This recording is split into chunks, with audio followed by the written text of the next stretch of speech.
buenos días. ¿Cómo están? Bien, también. Hoy vamos a platicarles siéntense por favor, de el plan de trabajo de la Comisión Presidencial para la Reforma Electoral.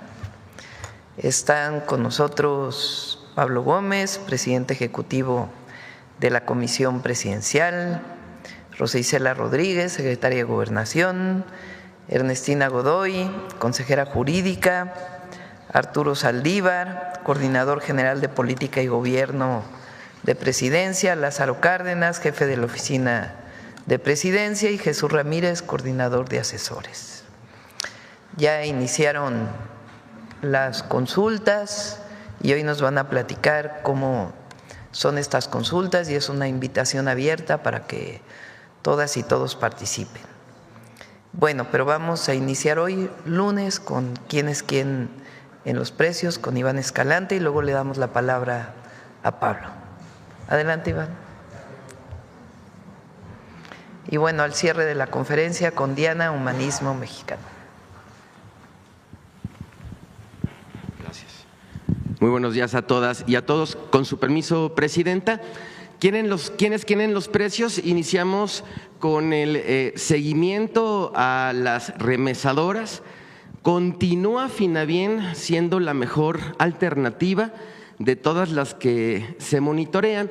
Recordar que hacemos un ejercicio en la calculadora ubicada en la página de internet de Profeco, que todas y todos pueden consultar, como si se enviaran $400, en este caso depósito a cuenta o transferencia, y la mejor remesadora, la que nos da más pesos por los dólares que envían los paisanos, es Finabien. Por lo tanto, le vamos a poner una palomita.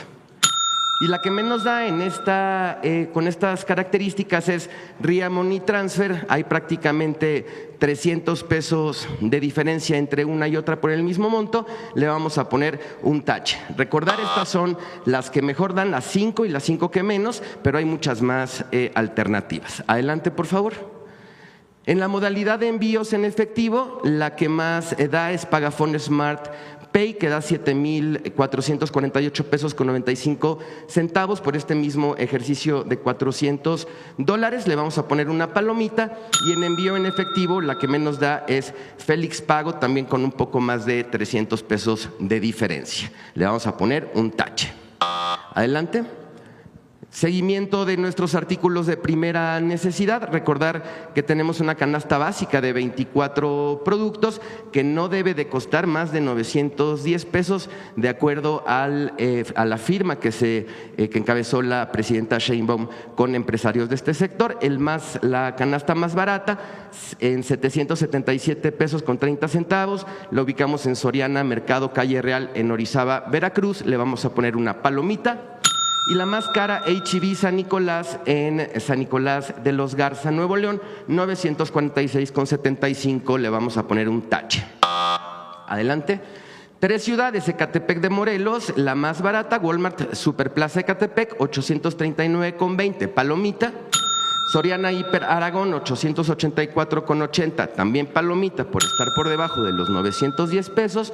En Puebla, Mega Soriana Plaza San Pedro, la más barata, $793.80, palomita. Y la más cara, City Market Solesta, $852.55, también palomita. Y finalmente Morelia, Michoacán, Mega Soriana, $824, la más barata, palomita. Y la más cara, Chedraui Altozano, Morelia, $912.11, aquí sí le vamos a poner un tache. Adelante, por favor. Como cada semana presentamos precio promedio, mínimos y máximos de los productos que integran nuestra canasta básica, en este caso kilogramo de zanahoria. El precio promedio está en $15.85, pero miren, por ejemplo, en la central de abasto de Iztapalapa, Ciudad de México, podemos encontrar el kilo de zanahoria hasta en $5 y de aquí hasta $12, lo que consideramos precios justos en el mercado municipal de Naucalpan y en Walmart en Plaza Céntrica en Monterrey. Le vamos a poner una palomita. y podemos encontrar, o en nuestro monitoreo encontramos hasta en 26 pesos el kilo del mismo producto, en este caso en Smart en Monterrey, Fresco La Comer en Huixquilucan 22.90 y en La Comer sucursal Insurgentes 21.90 aquí en la Ciudad de México. Les vamos a poner un tache. Por eso es muy importante que todas y todos los consumidores puedan consultar nuestro quiénes quieren los precios para que ahí puedan hacer comparativos y puedan revisar los precios en cada uno de los establecimientos. Está disponible para todas y para todos. Adelante. Bien, en nuestro seguimiento a la Estrategia Nacional para promover la estabilización del precio de la gasolina, tenemos un precio promedio nacional de 23 pesos con 59 centavos el litro de gasolina regular, y ya tenemos un 94% de cumplimiento de este nuevo acuerdo que recientemente encabezó la presidenta Sheinbaum de las estaciones en todo el país. Y aquí está nuestro mapa virtual, así es como se ve. Podemos hacer acercamientos, podemos alejar y ubicamos las estaciones de servicio. Ahí está un QR y la página de internet para que puedan prácticamente en vivo revisar los precios de la gasolina en cada una de las estaciones. Adelante. Y en nuestro monitoreo tenemos precios justos, identificamos esta Pemex en Xochitepec, Morelos, 23 pesos con 29 centavos, y revisamos en cada una de las regiones que en ningún caso se exceden los 2 pesos el margen de ganancia. Les vamos a poner una palomita. Y sigue habiendo algunas que se siguen volando la barda con los precios, e identificamos esta Petro 7 en Saltillo, Coahuila, 24 pesos con 99 centavos litro, con un margen de ganancia de 5 pesos con 34 centavos por el litro de gasolina, y aquí en cada una de las regiones. El estudio completo está disponible para todas y para todos en nuestra página de internet. Les vamos a poner un tache. Adelante. Bien, en la revista del consumidor de septiembre tenemos una brújula de compra, que es una orientación a las personas consumidoras para poder adquirir artículos similares o de similares características, pero para que vean las diferencias de los precios. En este caso tenemos esta brújula de computadoras portátiles que identificamos computadoras de similares características que pueden ir de los 8,600 a los 13,500. Pueden consultar todo el contenido en nuestra revista del consumidor para que vean las diferencias. Y en el caso de las tabletas electrónicas, encontramos tabletas desde 1,879 pesos hasta 12,598. Ahí en la revista pueden consultar todas las características para ver cuáles son las que se adaptan a sus necesidades. Adelante, por favor. Bien, y finalizamos con nuestros consejos Profeco de la semana. 1, por tener el mejor tipo de cambio y una comisión baja, Finabien sigue siendo la mejor remesadora que te da más por tu dinero, utiliza sus servicios. 2, consulta el mapa virtual para ubicar las estaciones de servicio que venden en menos de 24 pesos el litro de gasolina regular. 3, recuerda que en nuestra revista del consumidor podrás encontrar información que te ayuda a tomar mejores decisiones de consumo. Nuestras redes sociales, la página de internet, el número del consumidor, y eso es todo. Muchas gracias, presidenta. Muy buenos días. Gracias, Iván. Pablo.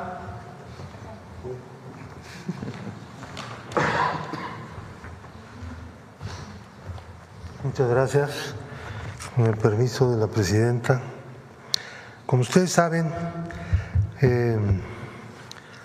la presidenta de la República, a través de un decreto, integró la Comisión Presidencial para la Reforma Electoral. La comisión tiene el encargo de organizar la recolección de opiniones, provocar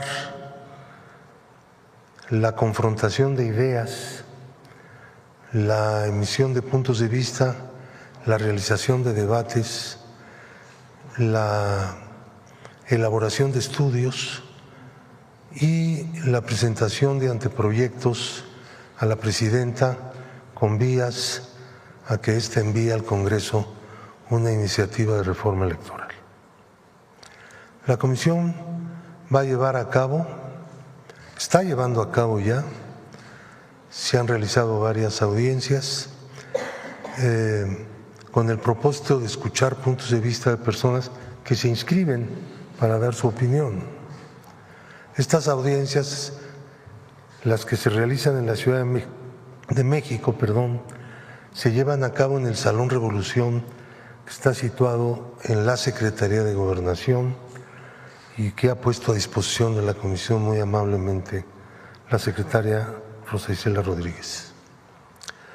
Las audiencias que se van a realizar en todas las entidades federativas del país ya están en su mayoría programadas, algunas faltan todavía la definición de fechas y las personas, miembros de la comisión que van a estar encabezando los trabajos de la realización de dichas encuestas, de dichas audiencias. Al mismo tiempo, a través del micrositio de la comisión, que es www.reformaelectoral.gov.mx, cualquier persona, además de poderse inscribir para participar en las audiencias, puede dar su opinión directamente ahí. Todo lo que se diga en las audiencias o todo lo que se exponga como opiniones, puntos de vista, propuestas, a través de este micrositio, va a estar abierto a la consulta de cualquier persona. Hace falta simplemente entrar al micrositio, saber quiénes están participando, quiénes han ido a las audiencias, quiénes están dando puntos de vista. Vamos también a publicar ahí explicaciones sobre el sistema actual. Mucha gente no conoce mucho del sistema electoral que está vigente y hay muchas preguntas a este respecto. Entonces también se va a empezar a publicar una serie de explicaciones sucintas de cada una de las partes que integran el proceso electoral vigente, con el propósito de informar a los usuarios de este micrositio de esos temas. Vamos a continuar los martes, miércoles y jueves realizando audiencias en la Ciudad de México y en los estados. Tenemos por ahí el… ¿Por qué no le dicen los temas de consulta? Bueno, sí. Los temas de consulta son 10, no son limitativos, son enunciativos. Libertades políticas, regulación de la competencia política, libertad de difusión de ideas y opiniones.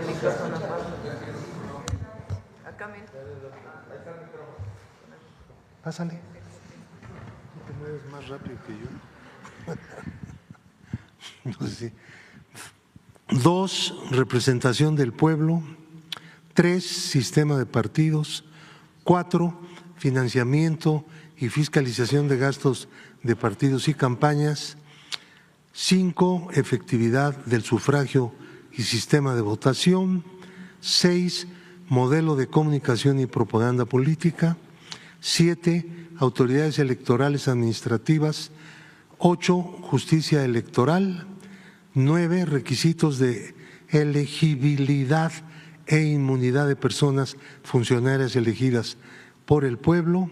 Y 10, democracia participativa, consultas populares y revocaciones de mandatos. Ya que estamos aquí en esta parte de esta página, por favor suban para poder mencionar por sus nombres a los integrantes: Pablo Gómez, Rosa Isela Rodríguez, que es la secretaria de Gobernación; Ernestina Godoy, que es la consejera jurídica del Ejecutivo; Lázaro Cárdenas, jefe de la oficina de la Presidencia; Jesús Ramírez Cuevas, coordinador de asesores de la Presidencia; Arturo Saldívar Lelo de la REA, coordinador general de Política y Gobierno de la Oficina de la Presidencia de la República; José Antonio Peña Merino, titular de la Agencia de Transformación Digital y Telecomunicaciones. Estas 6 personas van a estar llevando a cabo tanto las audiencias, van a organizar los debates. A este respecto no he mencionado que se van a realizar debates entre personas que sostienen puntos de vista contrarios. Entonces se van a convocar, naturalmente es completamente voluntaria la participación, a dar sus puntos de vista y a debatir entre ellos en foros abiertos que se van a llevar a cabo en el Salón Revolución de la Secretaría de Gobernación en el auditorio. Entonces, más o menos las actividades de la comisión serán, pues en agosto ya se realizó la publicación del decreto, ¿no? El 11 de agosto se instaló formalmente la comisión, ese mismo día se empezaron los preparativos. En septiembre a diciembre se llevan a cabo las audiencias públicas y los debates. Ya para las audiencias públicas, tanto de la Ciudad de México como las de los estados, hay ya calendarios. Las encuestas de opinión se van a llevar a cabo en octubre. La comisión ya aprobó el plan de encuestas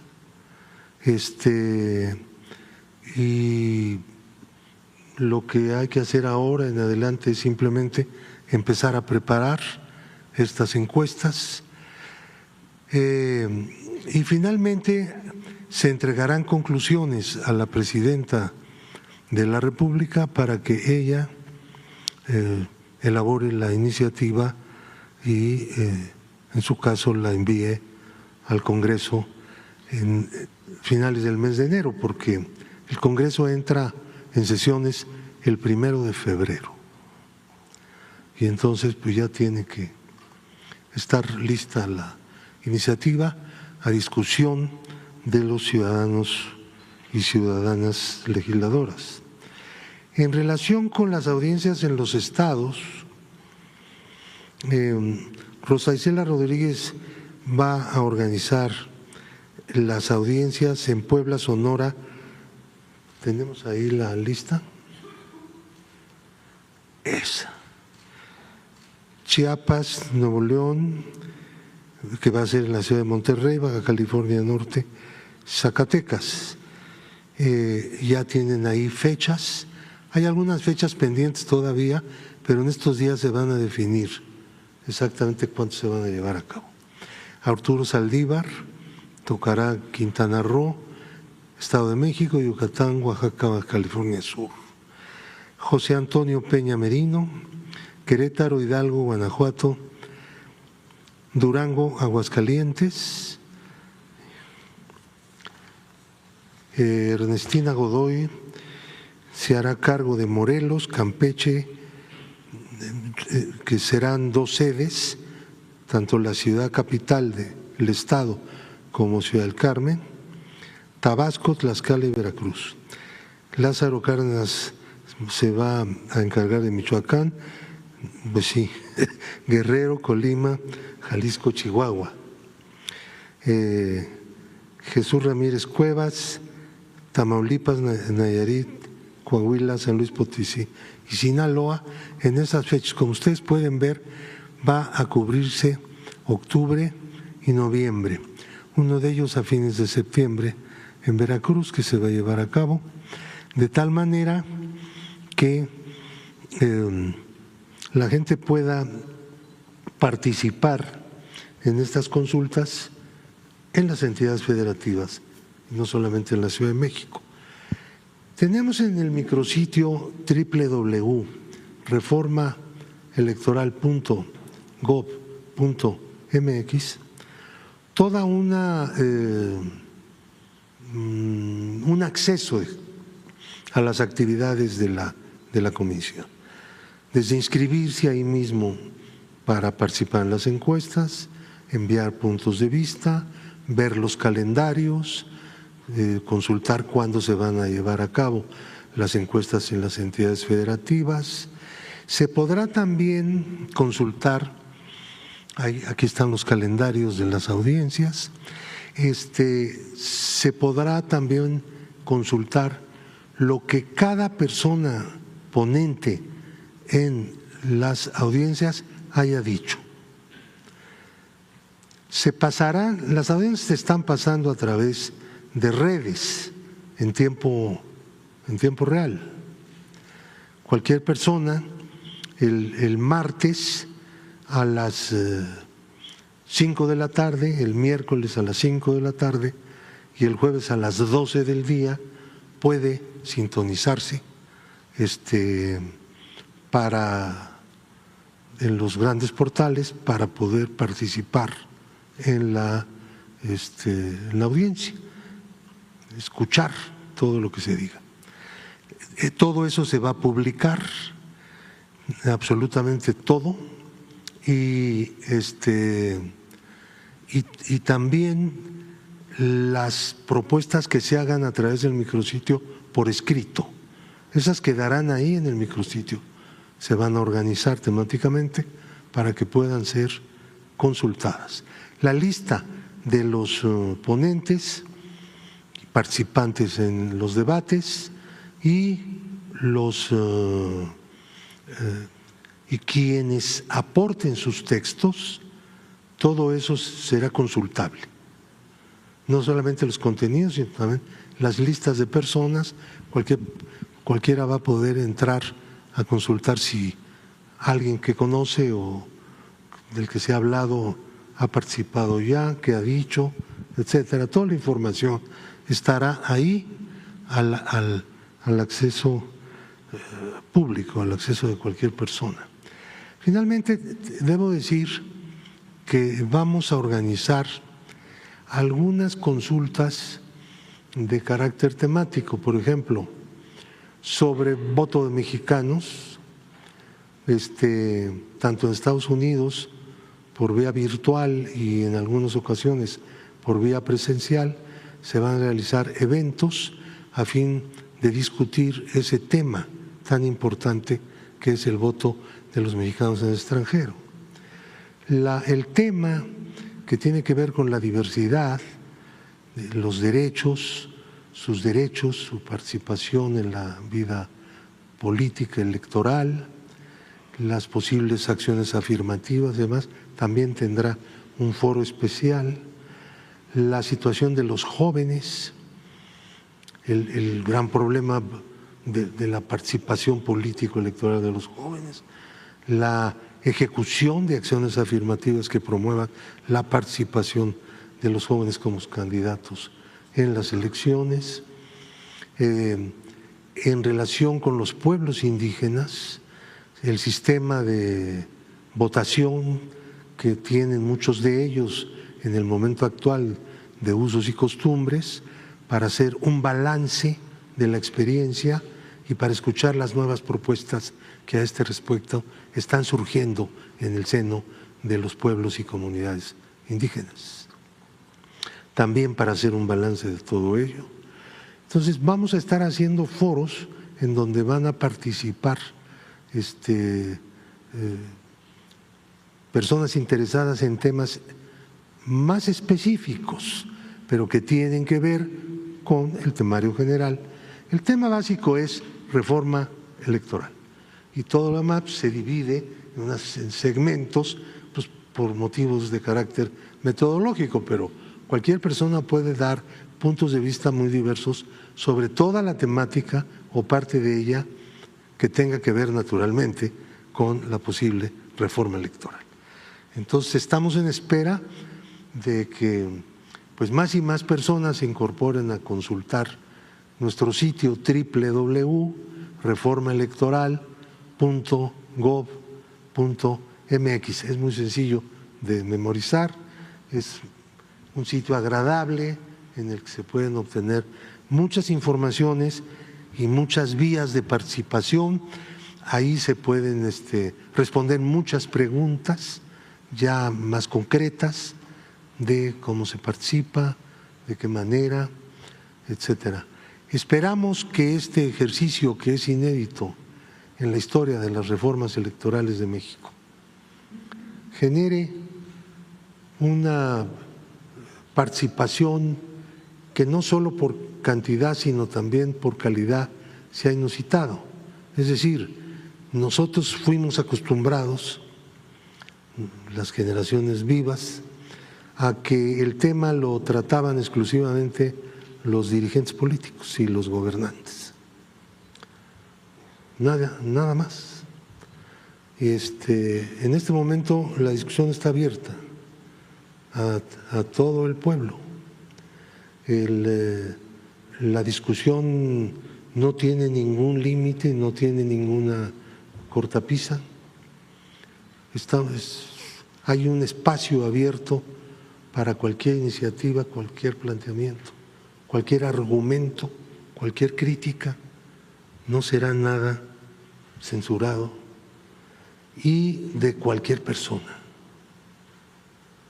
La apertura es total. Eso no se ha dado en nuestro país.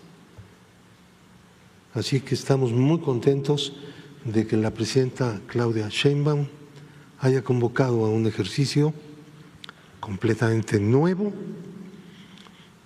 y con toda sinceridad recoger todos los puntos de vista. Bueno, ya no sé qué hacer con esto.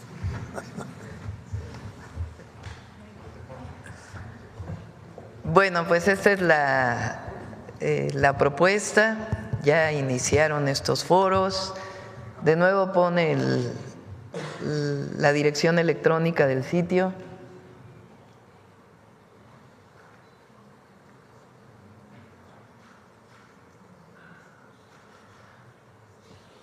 ¿Cómo pueden entrar?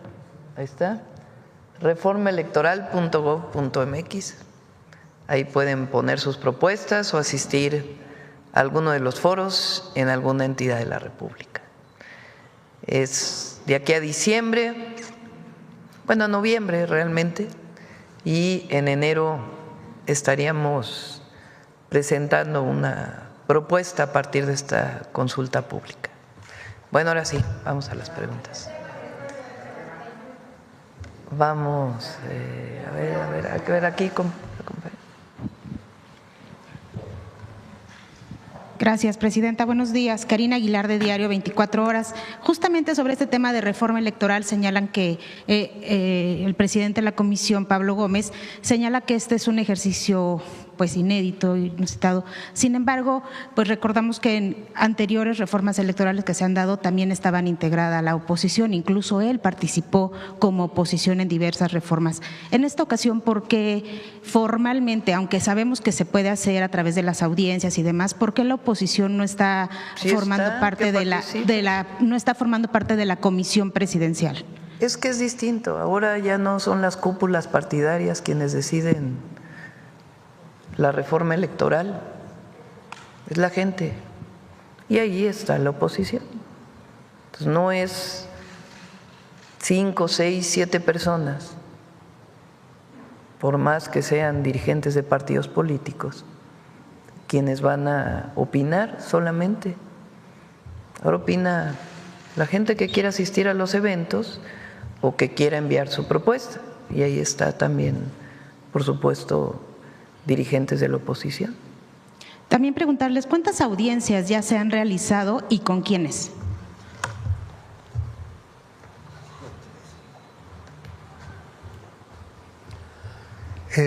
Sí, se han realizado hasta ahorita 4 en el Salón Revolución. Ha sido muy exitoso porque, bueno, todos los ponentes hablan al mismo tiempo, hay mucho interés, se difunde a través de redes, se puede estar viendo en tiempo real todo lo que se dice. Entonces, bueno, una mayor transparencia posible, ¿no? Entonces estamos en ese sentido, pues hemos hecho consultas, había yo omitido una información que es relevante, ustedes la conocen, salió en todos los medios de comunicación, una reunión con los consejeros electorales del Instituto Nacional Electoral, en la que llegamos a acuerdos completos en el sentido de establecer una vía de colaboración. La comisión está muy interesada en que los consejeros nos puedan dar puntos de vista. Ellos consideran que pueden aportar con puntos de vista técnicos, el conocimiento no solamente de ellos, sino de todo el servicio profesional electoral. Es para nosotros muy interesante, ¿no?, conocer los puntos de vista que surgen de la experiencia de organización de elecciones. También nos hemos reunido con magistrados, los magistrados del tribunal y magistradas del Tribunal Electoral del Poder Judicial de la Federación, en una conversación muy amigable en la que la comisión les reiteró que tenía muchísimo interés en analizar el punto de vista de quien dice el derecho en materia electoral, que son los magistrados, tanto los magistrados federales como los locales, tanto los magistrados de la sala superior como de las salas regionales. Y ya incluso han participado en las audiencias un par de ellos, de magistrados regionales, y seguramente van a continuar participando. Yo quisiera insistir en algo que ha dicho la presidenta varias veces. Esto es una cosa verdaderamente abierta, no es simplemente darle vueltas a la noria como se hacía antes para que finalmente 10 personas decidan cuál es el futuro de un sistema electoral. No será así. Y el debate va a estar con toda seguridad muy interesante. Es muy importante el debate, la confrontación de puntos de vista que tendrá sus etapas, ¿no? Digamos, el primer momento es en el que estamos, que culmina con las conclusiones y la elaboración de una iniciativa presidencial. Después viene el debate parlamentario. Se abre. El Congreso tiene que debatir a fondo, tiene que examinar, tiene que hacer lo que considere de acuerdo con sus formas de organización y de funcionamiento. Y finalmente, si hay reforma constitucional, vendrán los congresos de los estados, cuyo voto es indispensable para convertir un proyecto en nuevo texto constitucional.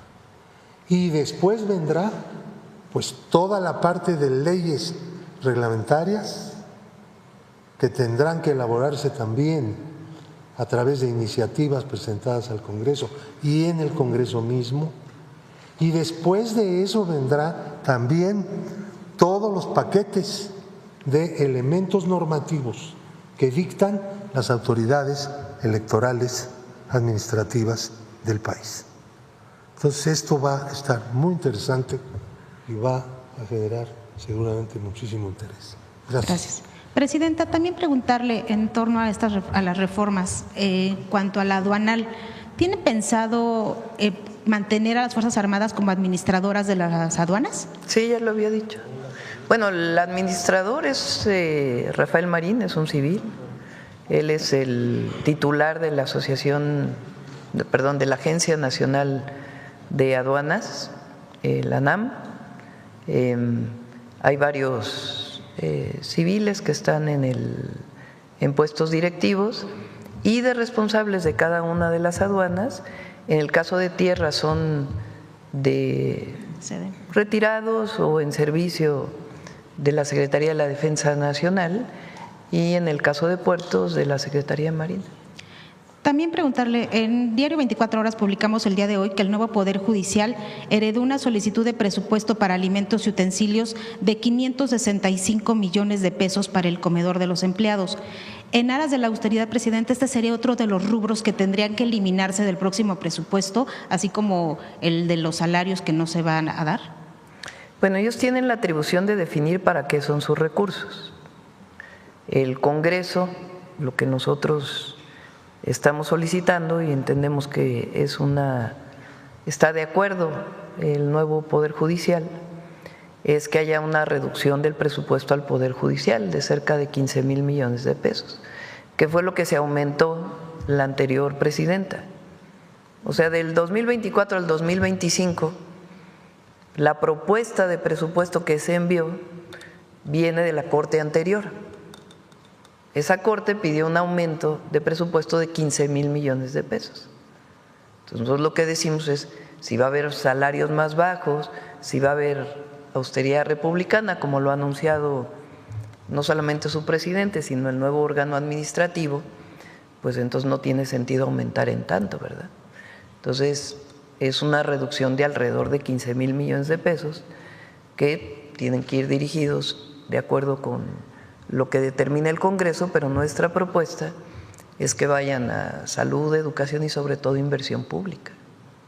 También ayer, presidenta, el presidente de Colombia le envió un mensaje a través de redes sociales sobre 2 personas presuntamente desaparecidas en México. ¿Usted, su gobierno, a través de la Cancillería, ha tenido ya contacto directo con el presidente y si sabe si estas personas efectivamente desaparecieron y en dónde? De inmediato la Fiscalía General de la República tomó conocimiento.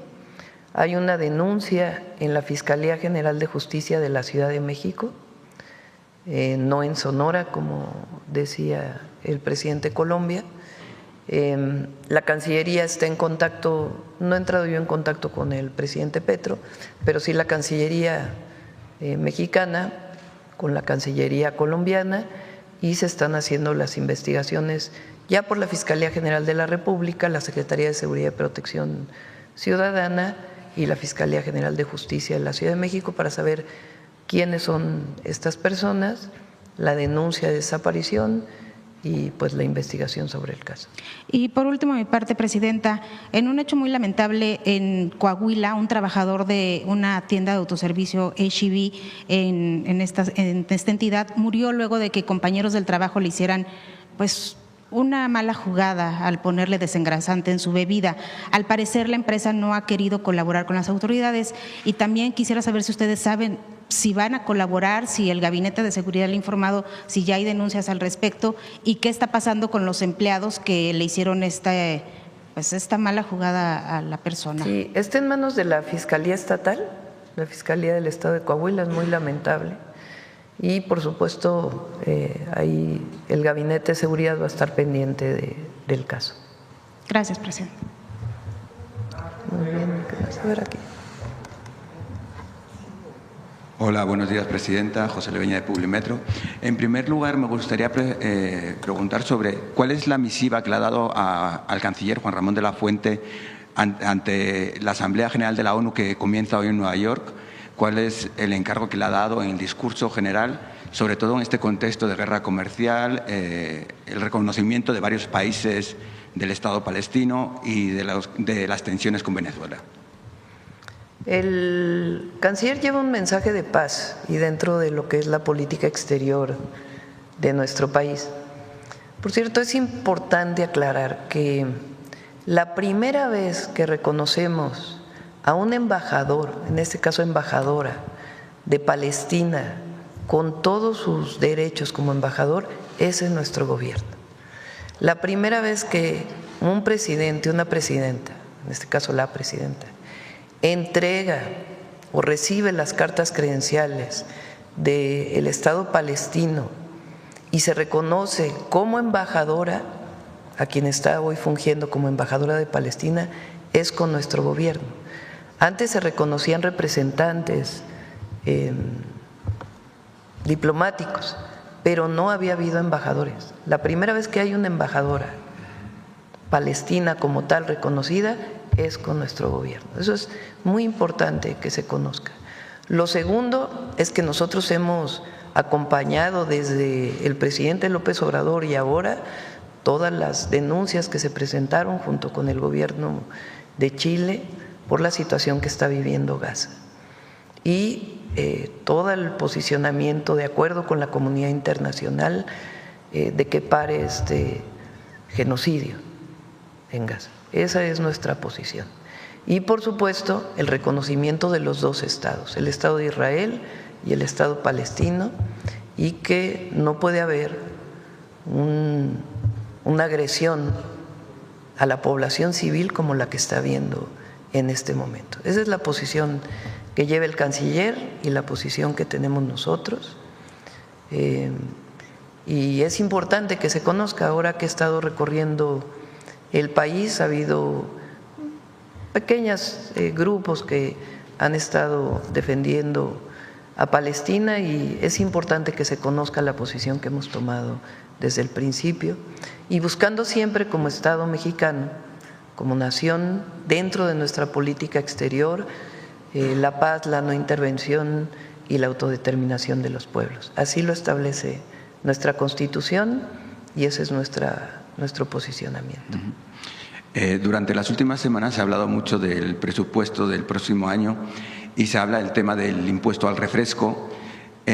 Nos hemos dado la tarea en Publimetro a buscar otros países donde se ha tratado de limitar el acceso a productos que tienen más de 2 sellos, estos sellos de exceso de sodio, calorías, exceso de azúcares.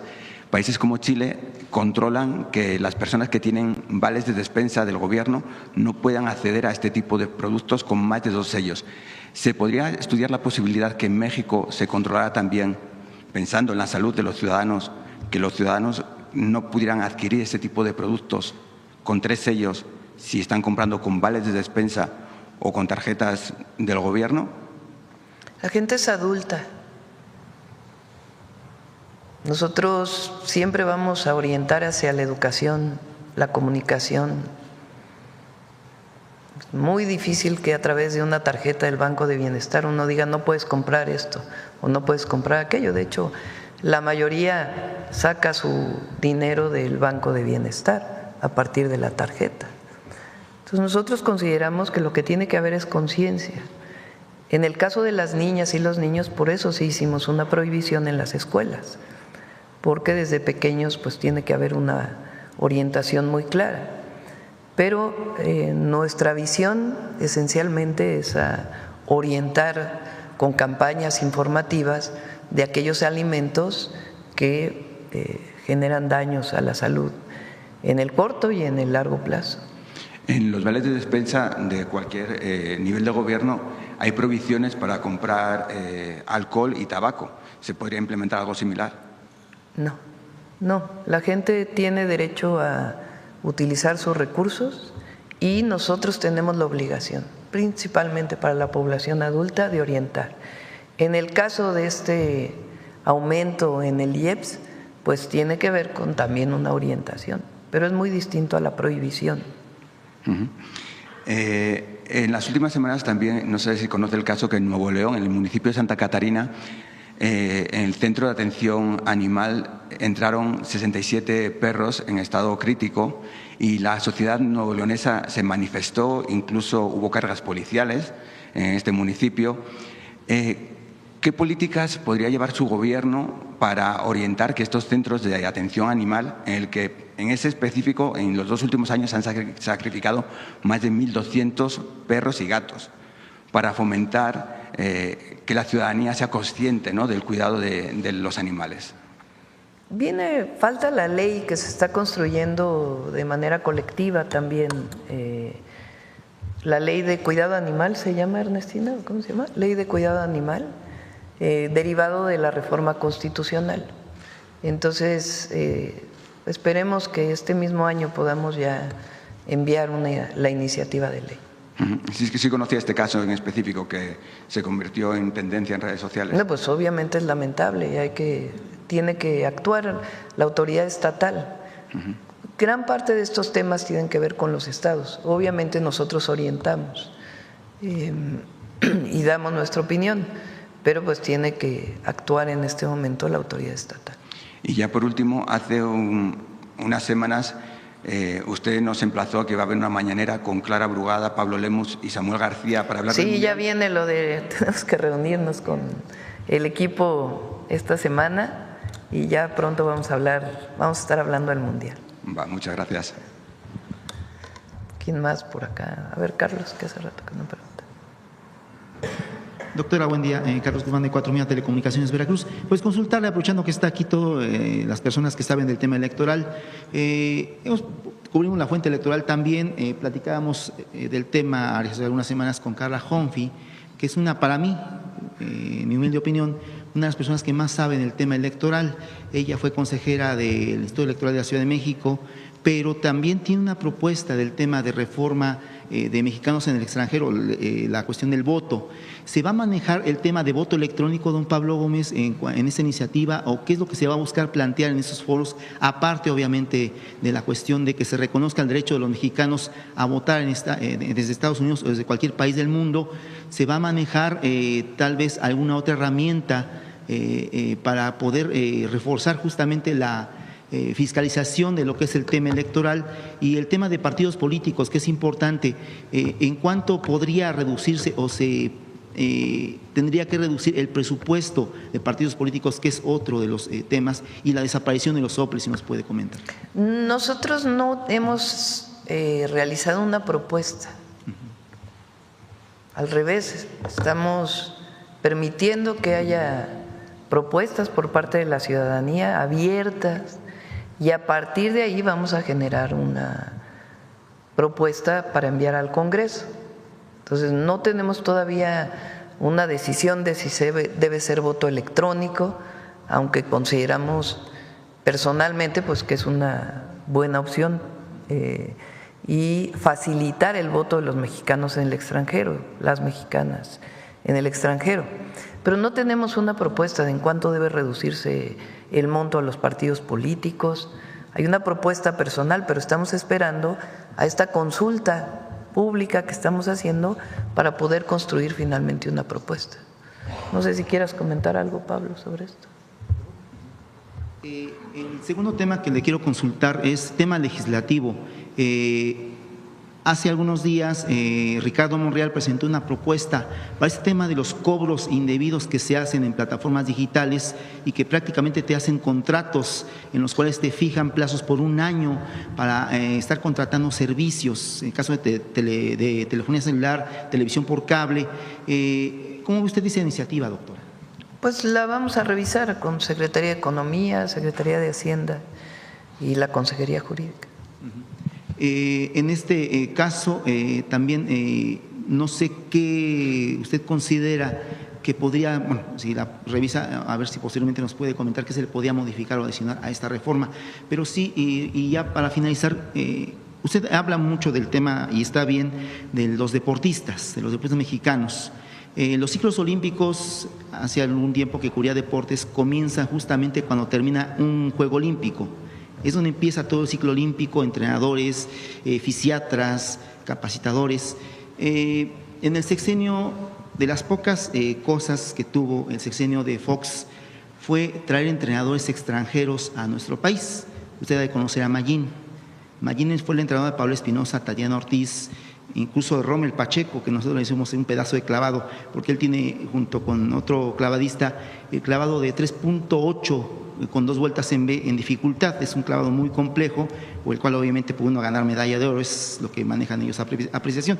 El tema es el siguiente, doctora. Está bien el tema de los deportistas, pero hay entrenadores, por ejemplo, en el caso de Mayín, que estuvo a punto de irse de México porque en la anterior administración no tenía apoyos.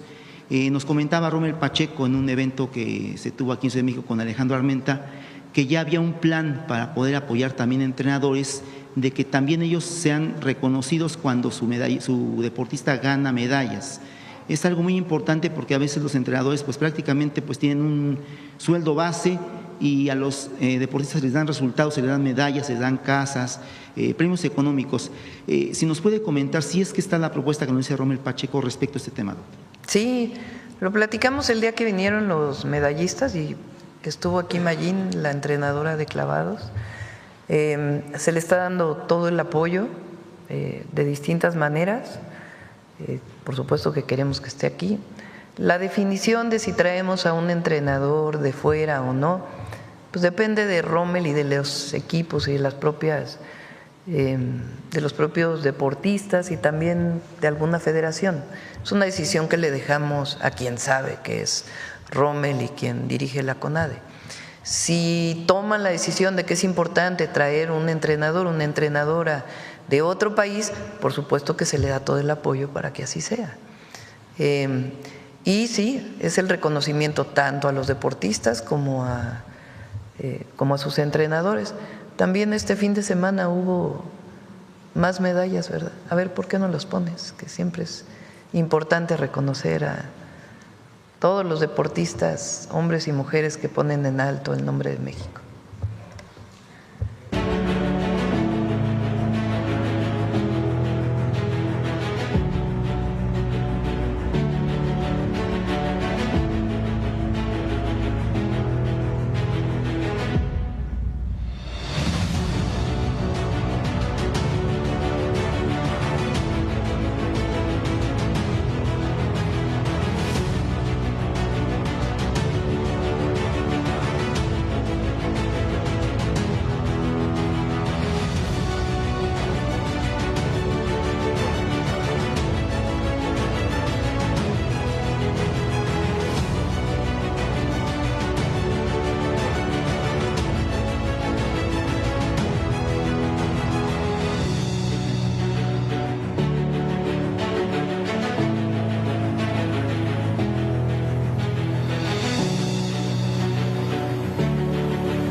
Felicidades a todas y a todos.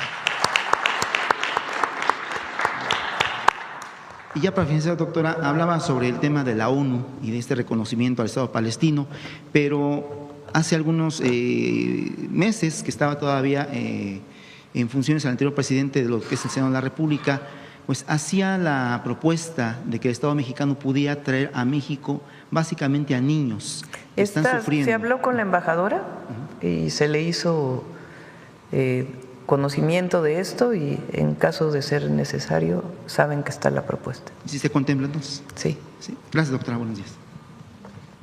Bueno, vamos por… ¿Quién más queda? A ver, la compañera que no ha preguntado. Gracias, presidenta. Buenos días, Hatsiri Magallanes de MBC Noticias. Hay algunas organizaciones civiles que siguen manifestando que faltan los medicamentos en el país. ¿Cómo va la distribución de medicamentos a este día? Y también se cuestionan si sigue operando la megafarmacia que se creó precisamente en el sexenio anterior. Mañana viene Salud, van a informar la distribución de medicamentos. En estos días toca, o no sé si ya se hizo, hoy empieza la segunda distribución a los centros de salud y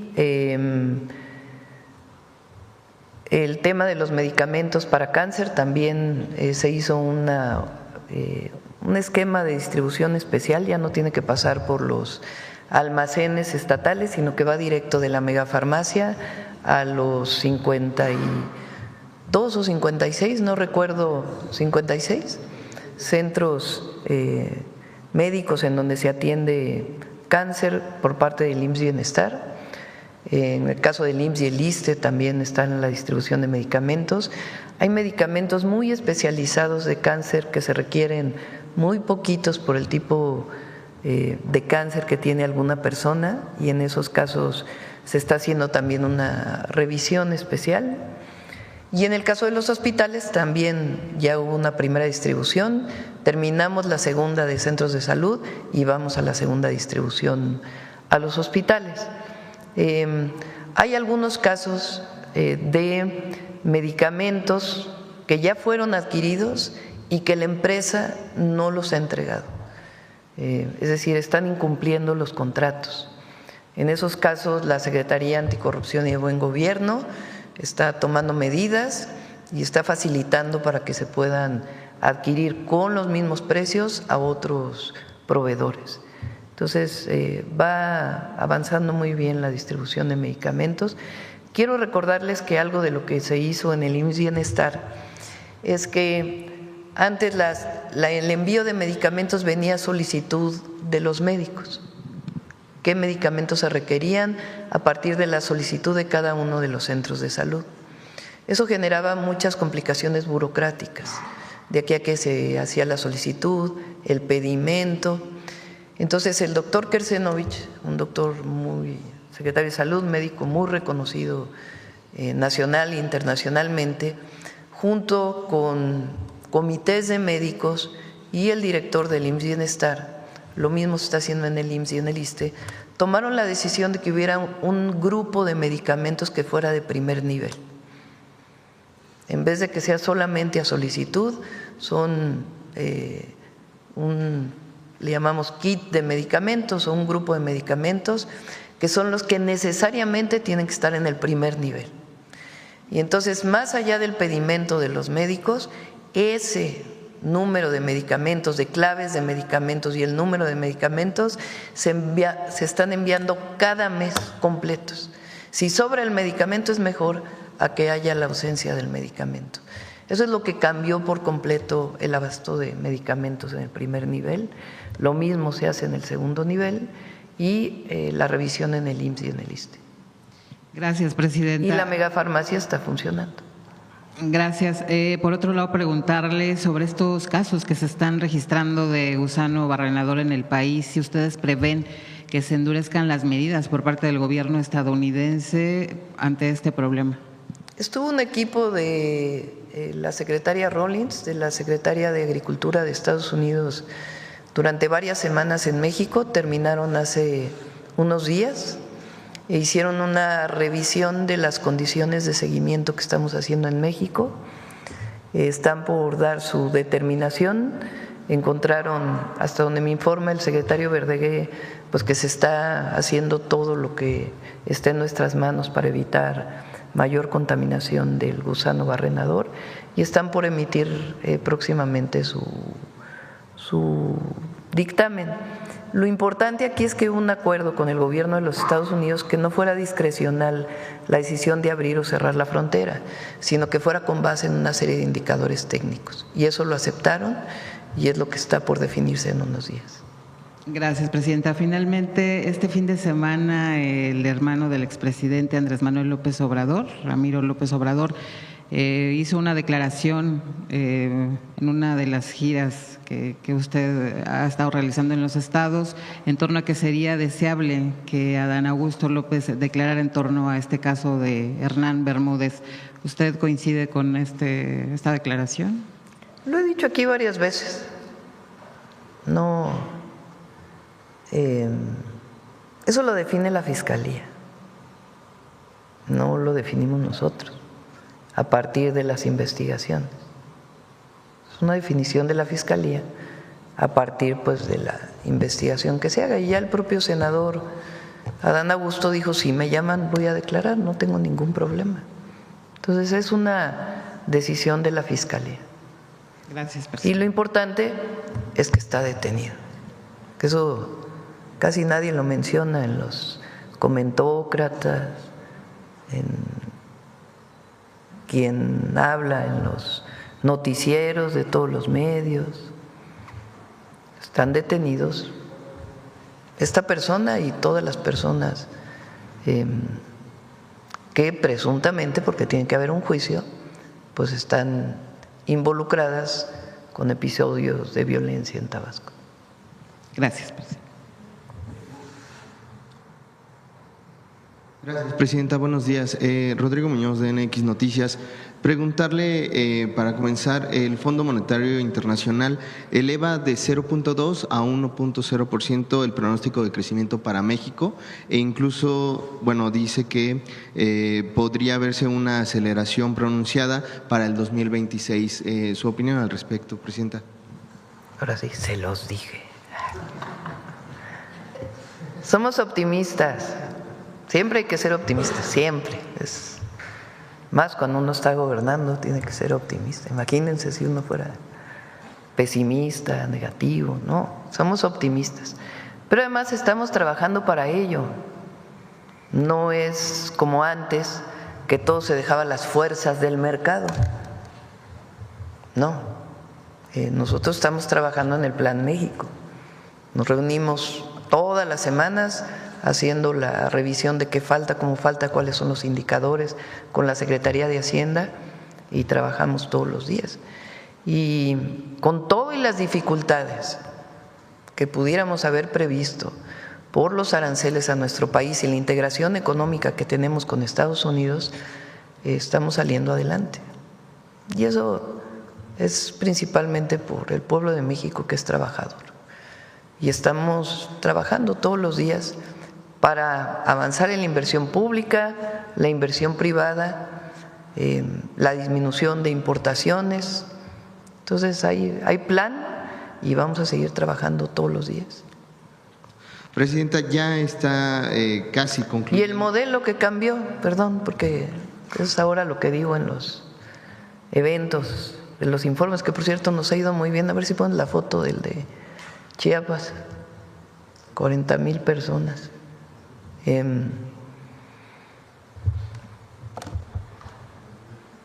Muy contenta la gente, no solo dentro de los eventos, sino afuera.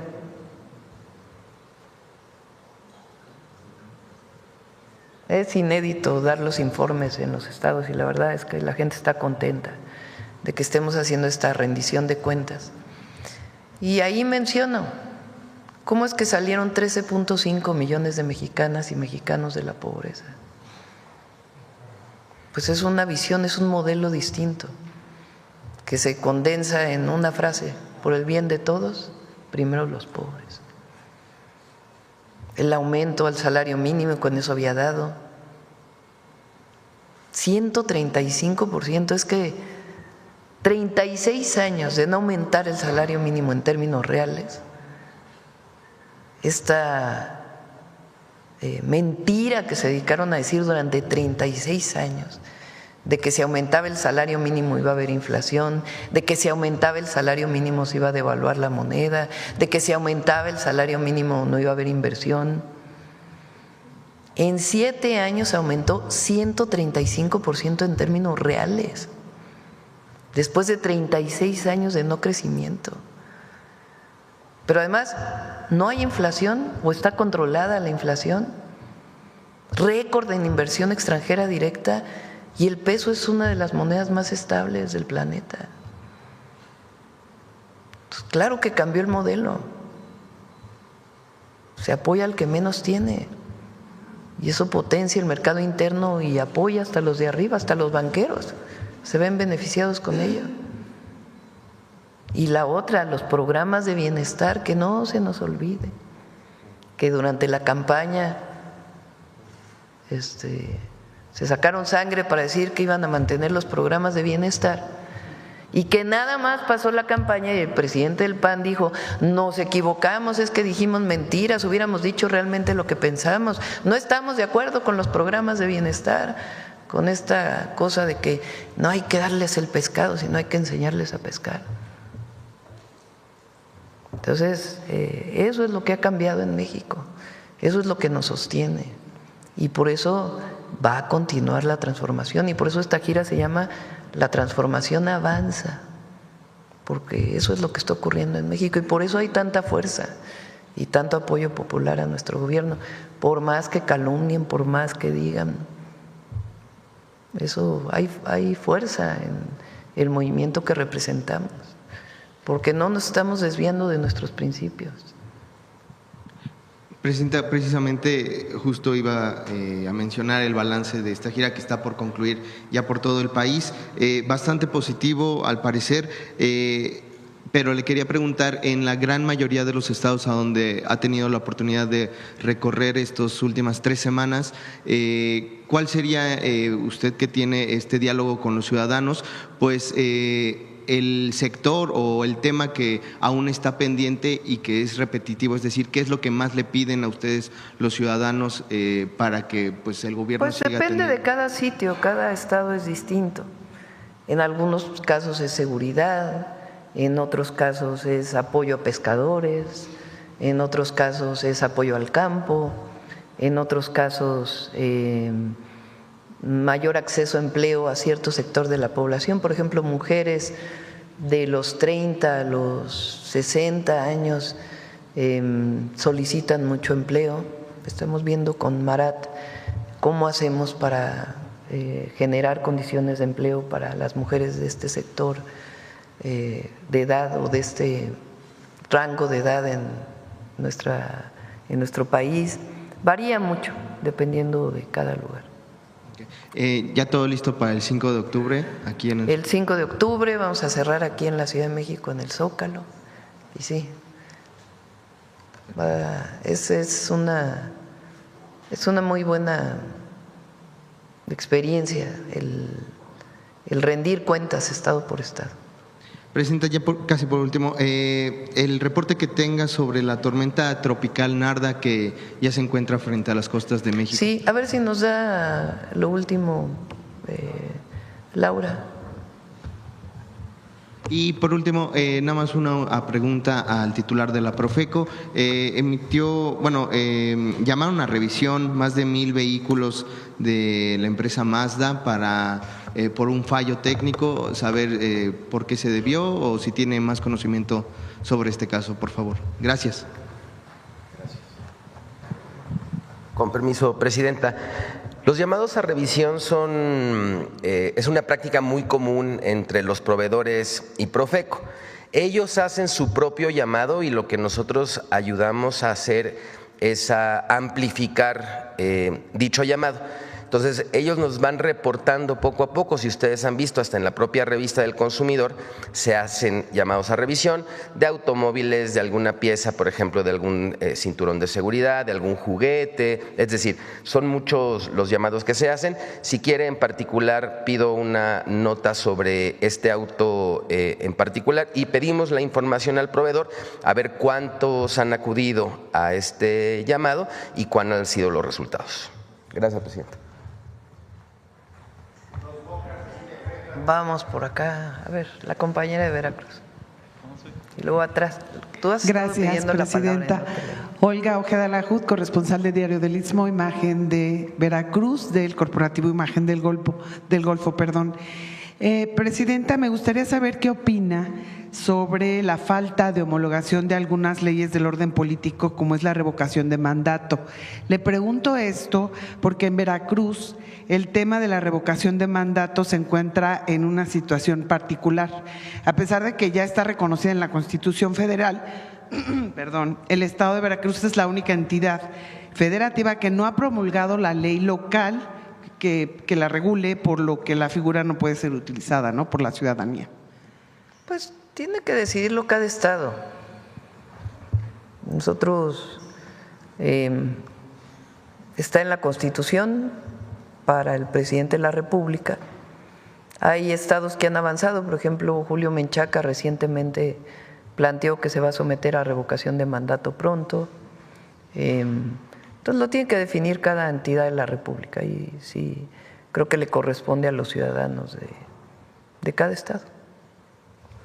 Gracias, Presidenta. Por otro lado, le comento que en el sur de Veracruz, en comunidades como Nanchital y Mundo Nuevo, han enfrentado en las últimas semanas otra vez fugas recurrentes de amoníaco en ductos de Pemex. Los gases tóxicos ya han provocado malestares entre la población y han generado pues preocupación por la falta de una respuesta. El temor aumenta porque hace casi 20 años una explosión atribuida a trabajos deficientes de una compañía provocó la muerte de varias personas y obligó a evacuar a más de 6,000 habitantes. Hoy las fugas se repiten con frecuencia. Son dos preguntas que tengo sobre este tema. Si hay acciones concretas que emprenderá su gobierno para atender de manera inmediata y eficaz las fugas de amoníaco en ductos de Pemex, específicamente le digo en el sur de Veracruz, que ya están afectando a la población. Y la otra sería, ante esta recurrencia de contingencia, si prevé una revisión integral o si se prevé de la infraestructura de Pemex en la región para evitar pues una tragedia similar a la que sucedió hace 20 años. Le pedimos al director de Pemex que pueda informar. Hay protocolos muy estrictos en Pemex frente a una fuga, frente a un derrame, pero en este caso en particular le pedimos a Víctor que pueda informarlo. Y ya por último, el 13 le comentaba yo en mi pregunta anterior, me dijeron que lo iban a revisar, lo de las propuestas de los familiares de los trabajadores de Pemex que fallecieron en la explosión. Me iban a dar una respuesta sobre si se está atendiendo, si efectivamente el tema está dentro de la ley o próximo a entregarse, como lo decía el líder Sí, se del están sindicato. atendiendo. Ayer me mandó una nota la Secretaría de Energía. Se están atendiendo y cualquier detalle que nos lo pueda comentar Víctor o Luz Helena, pero sí hay una atención integral. Muchas gracias, presidente. A ver, la compañera que desde hace rato desde hace semanas está pidiendo la palabra y no se le hemos dado. Ahora sí. Muchísimas gracias, presidenta. Janet Galindo, del Grupo Transmedia La Chispa.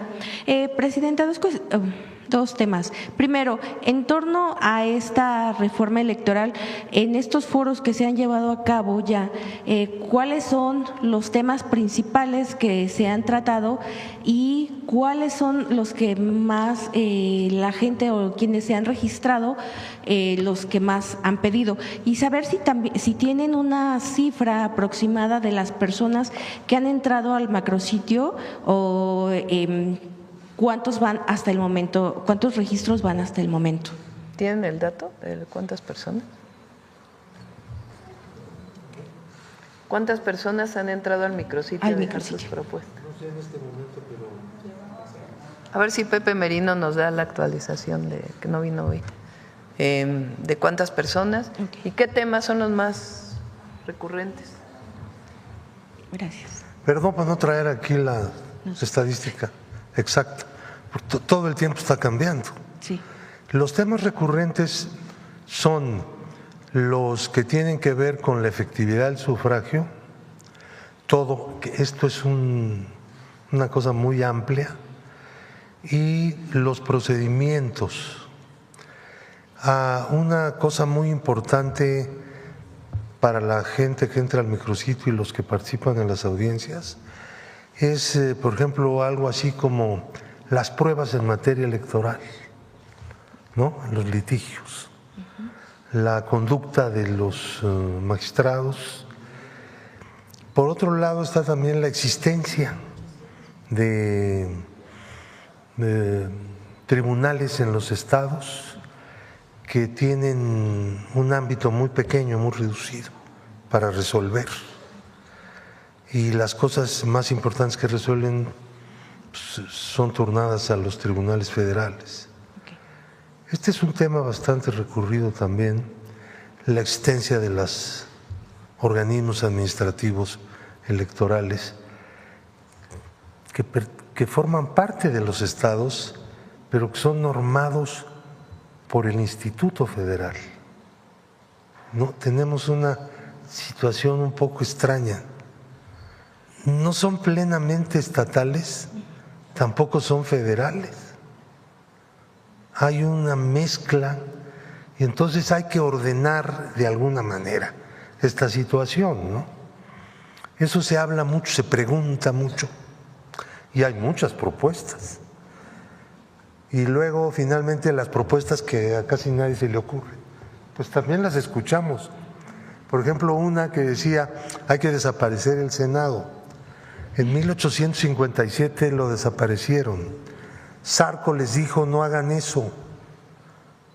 Ellos dijeron que sí porque eran aristócratas, pero en México no había aristocracia, que eliminaron el Senado y se armó un problema un poco complicado. Muchas funciones típicamente de la representación popular de los estados, pues ¿quién las iba a hacer? Bueno, recibimos la propuesta, ustedes comprenderán que no estamos rechazando ni hablando mal de nada, nomás ubicándolo, digamos, en sus contextos. ¿Sí? Gracias. Muchísimas gracias. Tenemos hace rato 10.825 visitas ya a este micrositio nuevo. Vamos a llegar a muchísimas, seguramente. Eso esperamos. Vamos a ver hasta dónde, pero estamos contentos. Vamos bien. Muchísimas gracias. Gracias. Presidenta, y en otro tema, bueno, pues estas lluvias que se han dado últimamente, estos cambios climáticos que se han dado, pues por un lado afectan a muchas personas, sin embargo, por otro lado, pues ya también el sistema Cutzamala ya tiene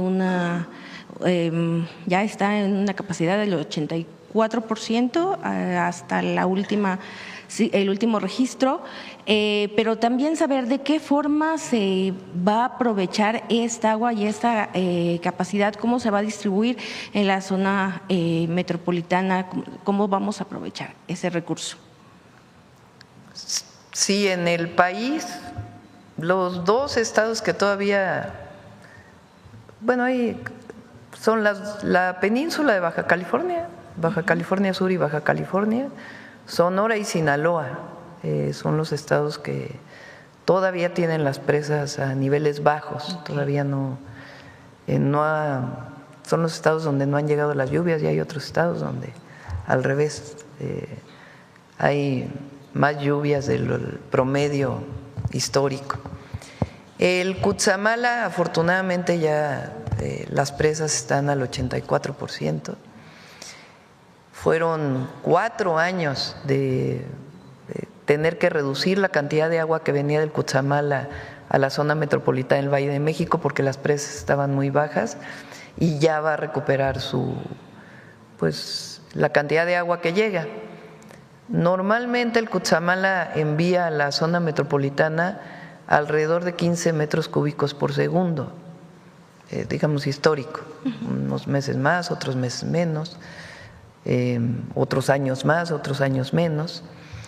Llegó el año pasado a enviar 6 metros cúbicos, o sea, menos de la mitad.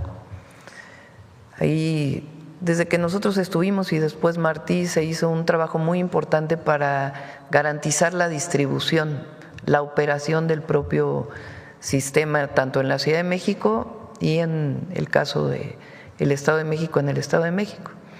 Al llegar más agua del Cutzamala, pues evidentemente todas las acciones operativas que se hicieron antes, también de disminución de fugas, de control de presiones, pues ahora con más agua pues va a haber menos escasez en la zona metropolitana, y hay protocolos que definen cómo se utiliza. Entonces es una buena noticia y también para el sur del Estado de México. Valle de Bravo también tiene hoy mucha más agua de la que tuvo pues durante los años anteriores.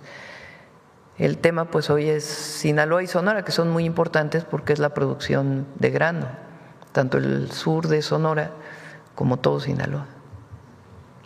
Muchísimas gracias, presidente. Y finalmente, pues el buque escuela Cuauhtémoc, pues ya está de nuevo, llegó de nuevo a Nueva York.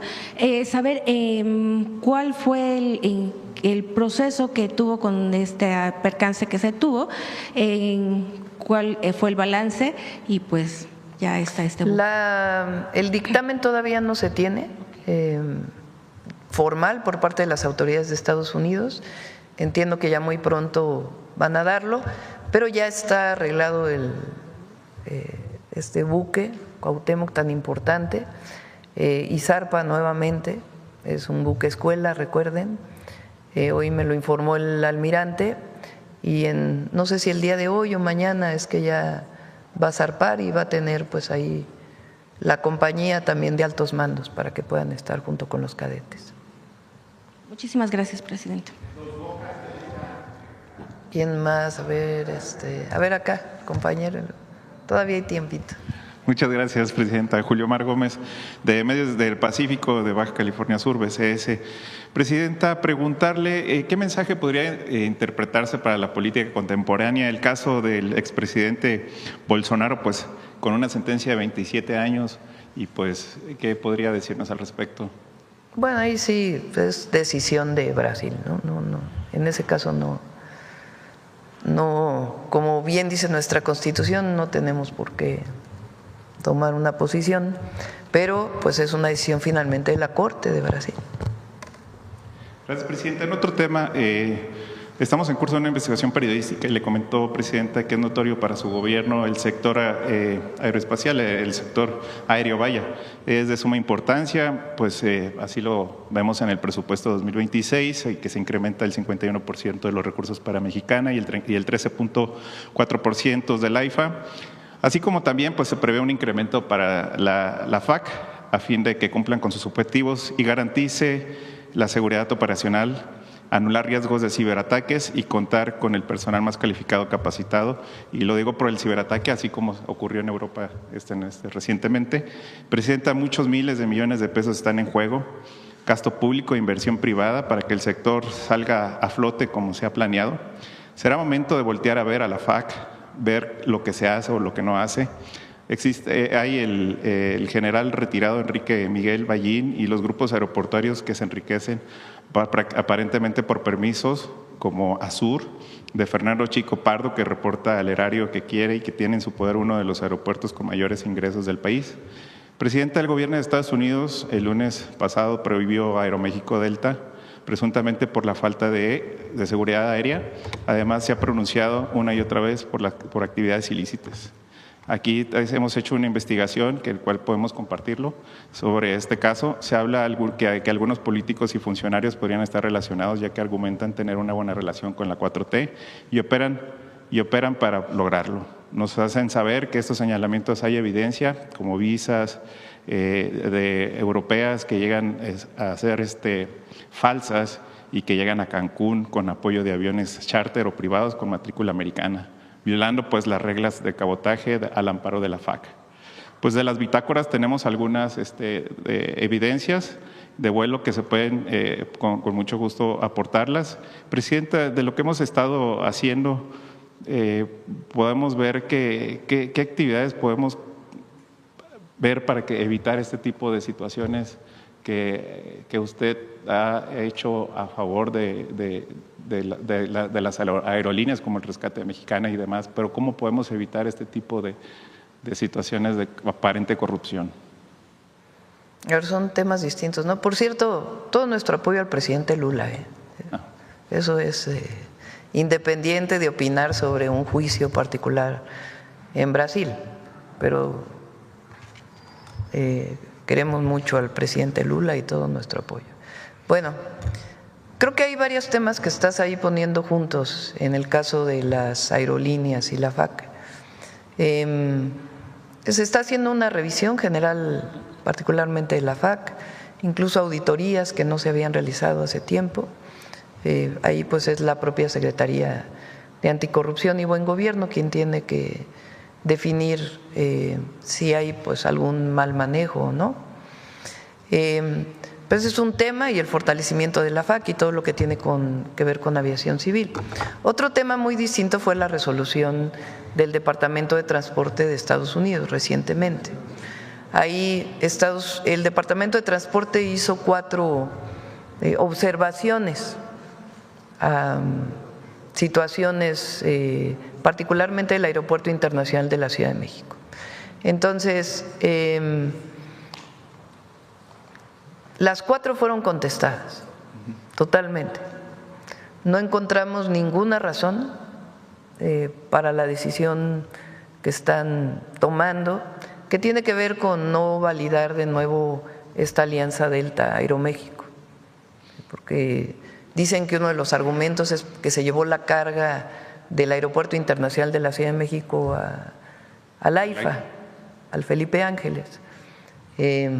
Y como lo dije el otro día, todas las aerolíneas estadounidenses y del mundo entero están muy contentos de haber sido al AIFA, están felices. Si hay algún tema relacionado con algún retraso en aduanas, recintos fiscales, etcétera, se está resolviendo. Pero nadie reclama, ninguna aerolínea reclama, ninguna, que se haya movido la carga dedicada de el Benito Juárez al Felipe Ángeles. Ninguna. ¿Por qué lo toma el Departamento de Transporte de Estados Unidos? No entendemos esa posición. Y los otros 3 puntos se respondieron. Incluso una actualización de normas que ya estaba prevista se hizo a solicitud también de esta petición que hacía el Departamento de Transporte, pero algo que ya venía desde el gobierno del presidente López Obrador. Entonces, más bien creemos que son otros intereses los que están detrás pues, de esta resolución relacionada con Delta y Aeroméxico, que en todo caso pues estamos revisando. Y sobre la FAC, pues la auditoría que ya se hizo, y si hay algún tema, pues evidentemente se toman cartas en el asunto, y el fortalecimiento de la aviación civil en México. Presidenta, disculpe, ¿cuáles serían estos trasfondos que podría haber? Pues lo que estamos viendo, a ver si hay alguna beneficio, alguna aerolínea o algún otro tema realmente, porque no entendemos por qué, habiendo contestado claramente a los 4 puntos, de todas maneras toman esta decisión. Entonces, estamos igual en contacto con Aeroméxico. Esta semana incluso se va a hablar con ellos. Sobre todo lo que nos interesa son los pilotos mexicanos, que no pudiera haber una afectación más allá de la empresa, aunque sea que ya la verdad la mayoría de los fondos de Aeroméxico no son mexicanos, pero la dirección de la empresa la tienen empresarios mexicanos, pero lo que más nos interesa es que no haya afectación a los pilotos mexicanos. Presidenta, gracias. Y en temas internacionales, las políticas del gobierno de Estados Unidos pues han censurado de cierta manera, así lo dan a conocer medios internacionales, incluso medios de Estados Unidos, sobre el tema de personajes que están en contra de la opinión del propio presidente o del gobierno del presidente Donald Trump. Y en este sentido, pues ¿qué opinión podría tener al respecto pues de cierre de algunos programas que pues critican al gobierno de la actual administración estadounidense y pues también a presentadores de noticias, que claramente para nosotros es una censura y pues ¿qué podría dar de opinión? Nuestra opinión siempre aquí en el mundo entero es la libertad de expresión, siempre. Hasta ahí. Gracias, Presidenta. En otro tema, la explosión de Iztapalapa, pues se ha generado por parte de la jefa de gobierno una comisión de solidaridad. Esto lo ven como posiblemente en redes sociales y en algunos comentarios como si no hubiera un apoyo total en cuanto al gobierno federal, en cuanto al gobierno de la Ciudad de México, que están pidiendo el apoyo de la ciudadanía para poder solidarizarse y dar un apoyo económico. ¿Esto a qué se debe? Fue un llamado que hizo la alcaldía Iztapalapa en algún momento. No, ni siquiera fue la jefa de gobierno. No, la actuación del gobierno de la ciudad en este caso ha sido extraordinaria. Una atención desde el primer momento a los heridos, a las familias de personas fallecidas. Tengo entendido que tienen personas del gobierno de la ciudad dedicadas a cada familia para poderlas apoyar, apoyo económico y de otro tipo, y al mismo tiempo también la Fiscalía de la Ciudad de México también ha hecho un muy buen trabajo. De inmediato dieron su dictamen de cuáles fueron las razones o las presuntas razones de este lamentabilísimo accidente. Y nosotros desde el gobierno federal, apoyando en lo que se necesita, desde el primer momento estuvimos ahí llamando a la jefa de gobierno para ver qué necesitaba, pero además Laura Velázquez estuvo ahí personalmente y los 3 titulares de las instituciones de salud han estado ahí, Alejandro Schwartz y del IMSS Bienestar, Zoe Robledo del IMSS y Martí Batres del ISSSTE, personalmente estuvieron atendiendo. Se ha trasladado incluso a Estados Unidos una pequeña y se están utilizando incluso en el Hospital Rubén Leñero métodos pues muy especializados para poder atender a los heridos.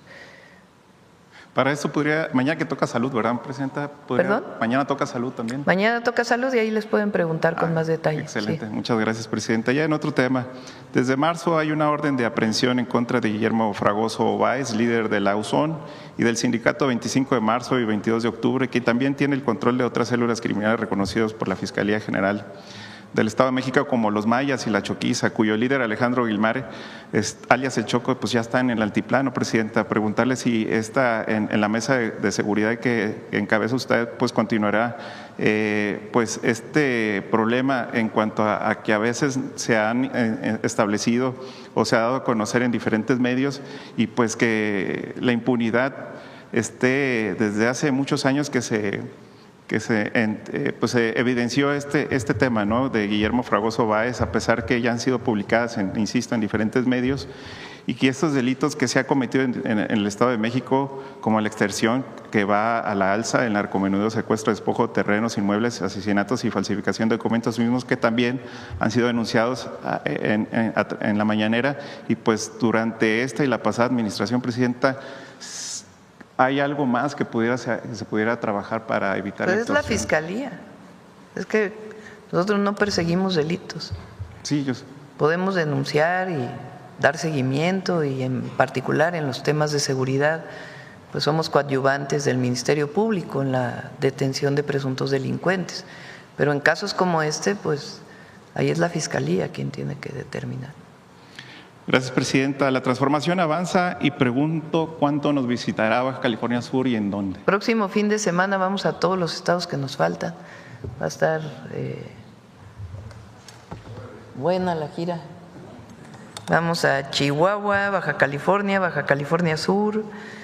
Entre semana vamos a ir a Morelos. Íbamos a ir el viernes, pero como fue el simulacro, ya no nos dio tiempo de llegar a Morelos. Entonces entre semana vamos a ir a Morelos.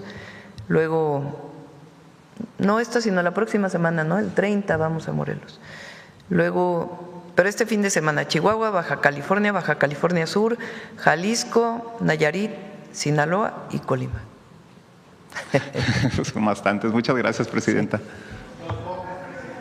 A ver, vamos a ver el compañero del Universal. Buenos días, Presidenta. Salvador Corona del Universal. Presidenta, el día de hoy en el periódico se publicó una entrevista con el subsecretario de Conagua, que menciona que hay 52,000 concesiones con huachicol, del total más o menos 300,000 que las han utilizado para desarrollos inmobiliarios, campos de golf, parques acuáticos, incluso algunas están ligadas con políticos. ¿Cuál es la acción que están realizando desde el gobierno para detener todas estas concesiones de huachicol de agua, y principalmente cuál sería la sanción para este tipo de incluso empresarios o políticos que están ligados con este tipo de concesiones, Presidenta? Lo mencionó aquí Efraín Morales, el director de Conagua, cuando estuvo aquí. Nosotros tomamos la decisión cuando llegamos de ordenar las concesiones de agua. La Constitución claramente establece que el agua es un recurso natural de la nación, pero se puede concesionar.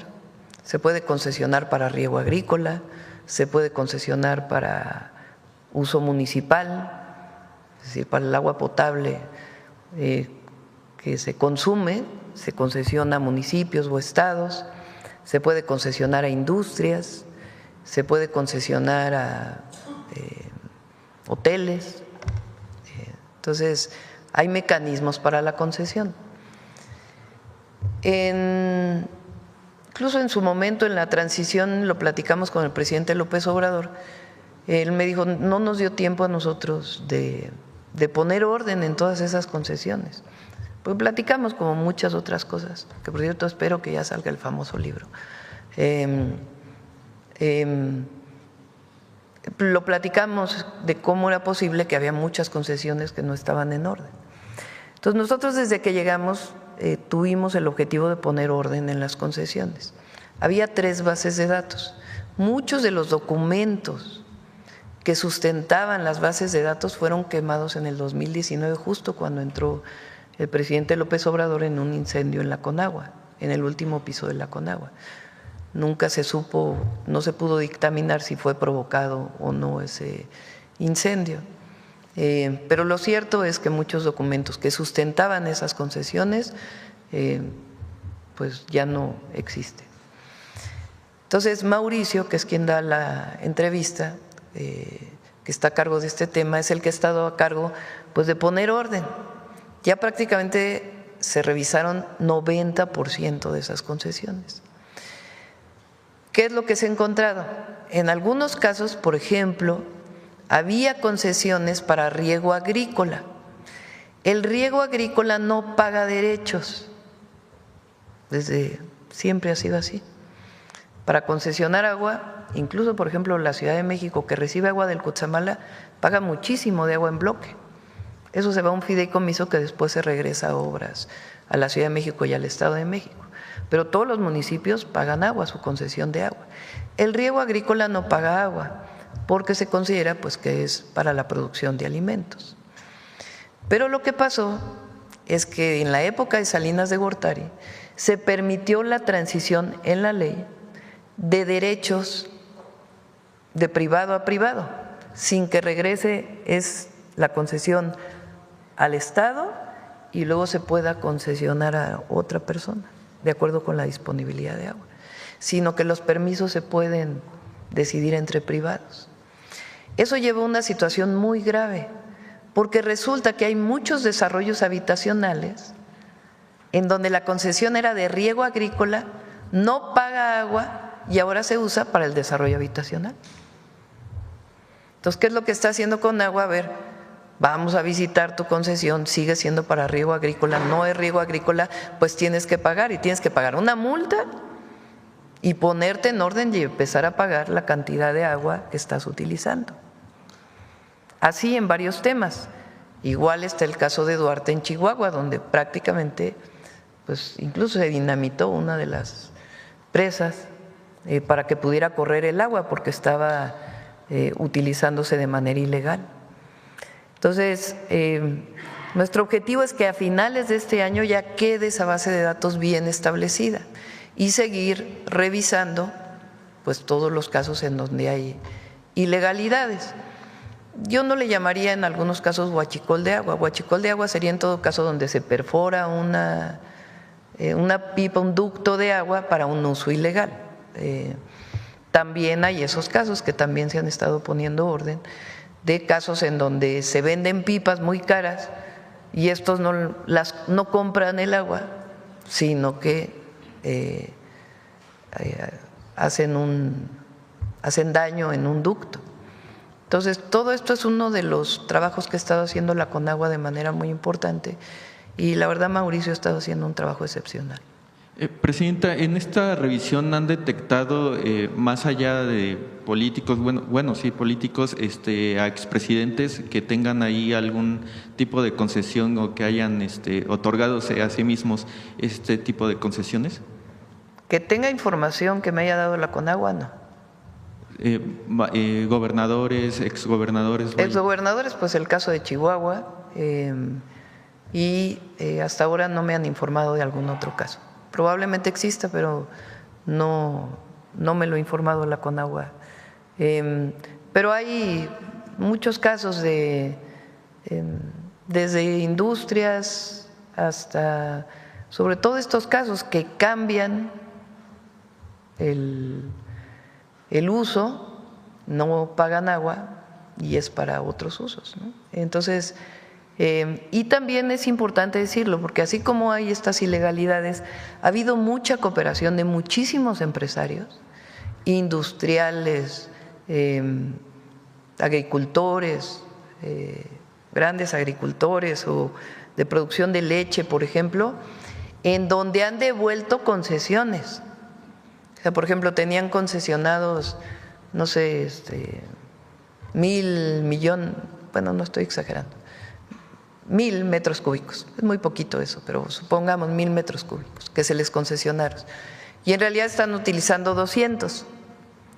Entonces dijeron, bueno, pues vamos a regresar los 800 que no estamos utilizando para la Conagua, para que la Conagua pueda disponer para concesionar a otros usos o en todo caso para consumo humano. Presidenta, para terminar, el 15 de septiembre pues oficialmente se extinguió, por así decirlo, el Instituto Federal de Comunicaciones, pasa a la Agencia de Transformación Digital y también saber cómo se va a garantizar pues todo el tema de las concesiones para los medios o incluso empresas, ¿no? ¿Cuál sería el siguiente paso para este órgano que desapareció con la ley de comunicación? Bueno, se toman decisiones colegiadas. Al principio en la ley había quedado que era una dirección general de la agencia digital y ahora es son decisiones colegiadas que se toman, no es una sola persona quien toma una decisión. Y estoy por enviarlos al Senado mi propuesta de quienes deben conformar tanto la Comisión de Telecomunicaciones como la Comisión Antimonopolio. Espero que esta misma semana pueda enviarlo ya. ¿Qué perfiles está? Son perfiles técnicos y de personas honestas, honestidad y que conozcan del tema. ¿Y cuál sería para garantizar a los trabajadores? Algunos pues se van. Ya la mayoría sabe, en algunos casos, pues tiene mucho menos presupuesto de lo que tenía antes el IFETEL o la COFESE, entonces hay una reducción y se les liquida en términos de la ley, otros se quedan trabajando en cualquiera de las dos comisiones, como fue el caso del INAI y otros casos. Gracias. Muy bien, bueno, el último, a ver aquí la compañera, vamos con el último, mañana damos. Gracias, Presidenta. Mañana hablamos de Dos Bocas, si quiere. Gracias, Presidenta. Claudia Reina de Agua Quemada MX, del portal del Noreste y Monterrey, lostubos.com y de la publicación cultural revista postdata.com. ¿Tendría la nueva reforma electoral un principio de federalismo integral como principio rector? Este principio establecería que todos los representantes en el Congreso de la Unión deben tener una vinculación territorial específica con alguna de las 32 entidades federativas, eliminando completamente la representación, entre comillas, nacional sin base territorial. Este principio responde a la naturaleza federal del Estado mexicano y busca fortalecer la función representativa del Congreso como expresión de la diversidad territorial del país. La aplicación de este principio implica que cada diputado y senador debe ser electo en una entidad federativa. Acércate más el micrófono. Sí, perdón. La aplicación de este principio implica que cada diputado y senador debe ser electo en una entidad federativa específica y debe rendir cuentas ante los ciudadanos de esa entidad. Esto fortalece la vinculación entre representantes y representados. Mejora la capacidad del Congreso para atender las necesidades específicas y las diferentes regiones del país y preserva el carácter federal de las instituciones legislativas. El principio de federalismo integral también implica que las entidades federativas deben tener garantizada una representación mínima en ambas cámaras del Congreso, independientemente de su tamaño poblacional. Esta garantía es fundamental para preservar el equilibrio federal y evitar que las entidades más pobladas dominen completamente la representación nacional. ¿Me puede dar sus comentarios, Presidenta? Pues todavía no está definida pero es evidente que tiene que haber representación de cada una de las entidades federativas. Eso es esencia, pues, de la Constitución desde el 24. Entonces, ahora, ¿cómo se haría esa representación? Pues ya es parte de la reforma, ¿no? Y está a discusión. No hay una propuesta hecha todavía. Está a discusión. Todo está a discusión, todo. Coaliciones, alianzas. Por cierto, no sé si han visto que dice el PAN que va a poner en pausa su alianza con el PRI, dice.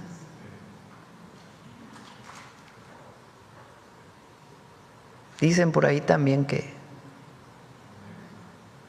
más bien van a recuperar su alianza del 2018.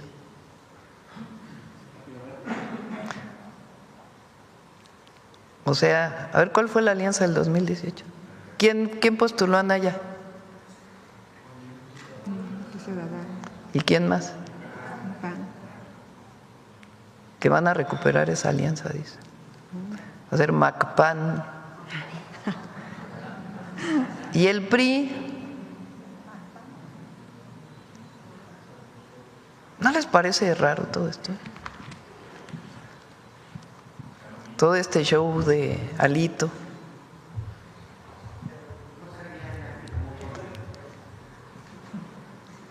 No, imagínense el cártel inmobiliario. O sea, ¿quién se quiere aliar con el cártel inmobiliario? Digo, no, mi opinión personal. Pero también las alianzas, las coaliciones, toda esta discusión. Lo que sí, pues tiene que haber representación federal. Presidenta, en Nuevo León se discute el tema de la paridad sustantiva y una acción afirmativa que por primera vez en la historia… O con Anaya otra vez. No, es que me quedé pensando. O sea, el jefe del cártel inmobiliario, presidente del PAN. Y Anaya, 6 años fuera de México, regresó por sus fueros. Y ahora esa es la alianza, no, pues estaba. ¿Cómo dice Reina? Hoy no vino. ¿No pinta? Ya no pinta, la derecha ya no pinta. Perdón, adelante. No, está bien. En Nuevo León se discute el tema de la paridad sustantiva y una acción afirmativa que por primera vez en la historia el Estado cuente con una gobernadora y una alcaldesa frente de 16 alcaldías, impulsado por el PRIAN y el periódico El Norte de Grupo Reforma. ¿Cómo? Sí, en Nuevo León se discute un tema de la paridad sustantiva y una acción afirmativa que por primera vez en la historia el Estado cuente con una gobernadora y una alcaldesa al frente de 16 alcaldías, impulsado por el PRIAN y el periódico El Grupo del Grupo de Reforma. El alcalde de Monterrey, Adrián de la Garza, aseguró que imponer solo mujeres para contender por la gobernatura limita derechos de ciudadanos. Sin democracia interna, el PRIAN en Nuevo León ya decidió como candidato a la gobernatura al alcalde de Monterrey sin siquiera darle opción interna a algunas panistas o algunas priistas. Por un lado, el PRIAN de Alejandro Alito Moreno impulsa una iniciativa sesgada para el 2027. Cito, no podría ser postulada como candidata a la titularidad del Poder Ejecutivo del Estado ninguna persona que haya tenido en los 3 años anteriores al día de la elección un vínculo de matrimonio, concubinato, unión libre o de parentesco por consanguinidad o civil en línea recta sin límite de grado, en línea colateral hasta el 4º grado con la persona que esté ejerciendo la titularidad del Ejecutivo. Hasta aquí la cita. El sesgo es que la pretendida ley antinepotismo solo implica a la gobernatura y no a otros puestos de elección popular, como la ley federal que se aplicará en 2030. Es obvio que solo va dirigida en contra de Mariana Rodríguez Cantú. El PRIAN domina el Congreso de Nuevo León y ahora condicionan que no pase una ley de paridad porque entonces no pasa el presupuesto 2026. Existe un misógino chantaje del PRIAN y el Grupo Reforma. El chantaje es similar al tema del fiscal de Nuevo León con el presupuesto 2025. ¿Me puede dar un comentario, presidente? No, ahí no opino. En el 2030 ya quedó establecido en la Constitución que no puede quedar un familiar hasta el 4º nivel en el mismo puesto, pero no habla de que un familiar pueda postularse a otro puesto. No está establecido. ¿Por qué es así? Pues porque se utiliza, digamos, el propio puesto para favorecer a un familiar. Esa es la presunción y por eso ya está en la Constitución, pues no al nepotismo en la continuidad del mismo puesto. Pero bueno, ya las características de lo que está pasando en Nuevo León, pues ya se los dejamos allá, a las y los neoleoneses. Presidenta, Antonio Ortiz Mena lideró el desarrollo estabilizador en México, pero no existía democracia ni justicia social. En sus visitas a los presos de Lecumberri, ¿conoció usted, Presidenta, al escritor José Revueltas? Revueltas escribió un histórico ensayo sobre el proletariado sin cabeza. Después del populismo, el neoliberalismo, la 4T entregó sentido, dirección a la lucha contra la desigualdad de nuestro país con la máxima de primero los pobres. ¿Cuáles son las diferencias de fondo, por ejemplo, con el modelo argentino de Javier Milei y el humanismo mexicano? ¿Cómo entender desde la revolución de las conciencias la posición de la economía moral frente al neoliberalismo? Esa es tesis de doctorado. Vamos a dejarla para otro día, si les parece. Y vamos con el humanismo mexicano. ¿Les parece? 1:30. Gracias, Presidente. Muy buenos días, con su permiso, Presidenta. ¿Sabían ustedes que el Acta de Independencia que se firmó en septiembre de 1821 proclamó la creación de un imperio mexicano? O que, por ejemplo, en los tratados de Córdoba, Agustín de Iturbide ofreció la corona de la nación a una casa real europea. Suena hasta cierto punto contradictorio. Y para comprender esto, hay que recordar que las contribuciones de Agustín de Iturbide a la consumación de la independencia estuvieron ciertamente motivadas por una búsqueda frívola de preservación de privilegios de la élite novohispana. Privilegios que estaban en riesgo, ¿por qué? Porque en 1820 se había adoptado la Constitución de Cádiz, que era una constitución de corte liberal. Entonces, para ahora sí lograr la independencia y a la vez apaciguar el movimiento insurgente que, recordemos, llevaba ya 11 años de lucha, Iturbide se acercó a Vicente Guerrero y lo intentó convencer de que la nación mexicana solo necesitaba 3 cosas para ser libre: religión, unión e independencia. Esto, por supuesto, dejaba de lado los ideales liberales y humanistas que por mucho tiempo habían guiado la lucha insurgente, especialmente el de soberanía popular. Por ello, podemos afirmar que en México hubo una consumación de independencia a modo de Iturbide, que salió debiendo a la verdadera lucha del pueblo y que tomó todavía varios años, como veremos a continuación, hasta el surgimiento de la República Mexicana. Veamos el video, por favor.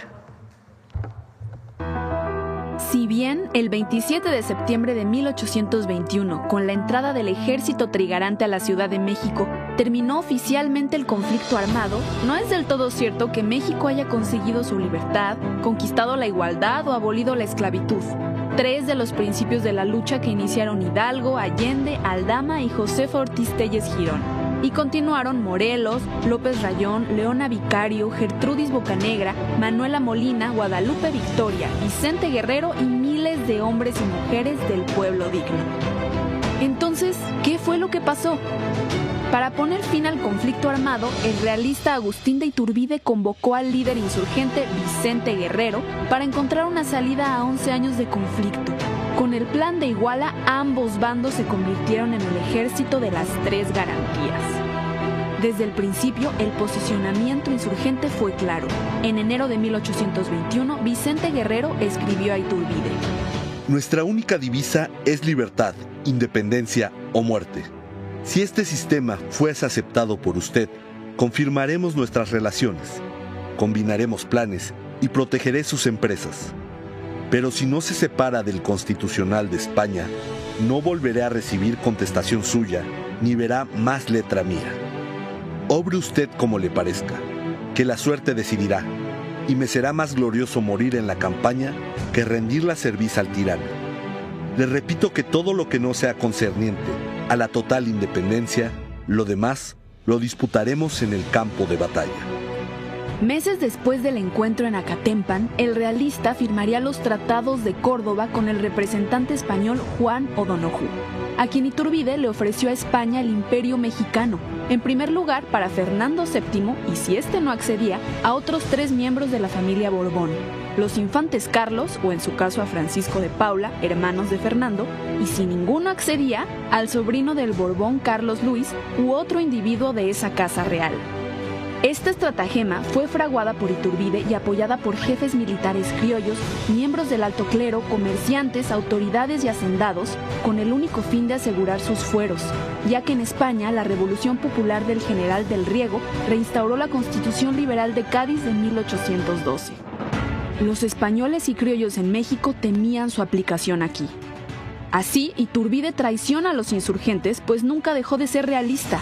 El 28 de septiembre, un día después de la entrada del ejército de las 3 garantías, la Junta Provisional Gubernativa, sin la participación de ninguno de los insurgentes, emitió el Acta de Independencia del Imperio Mexicano, firmada por los miembros de esa junta y por el Consejo de la Regencia, encabezado por Agustín de Iturbide. Ante la negativa de los Borbones a aceptar los tratados de Córdoba, inició el verdadero plan de Iturbide. El sargento mayor Pío Marcha se levantó en armas para que Agustín fuera proclamado como primer emperador de México. Los insurgentes no lo permitirían. La lucha por la libertad no podía terminar con la instauración de un monarca. Josefa Ortiz convocó a otros fieles a la causa independentista como Guerrero, Guadalupe Victoria y Nicolás Bravo.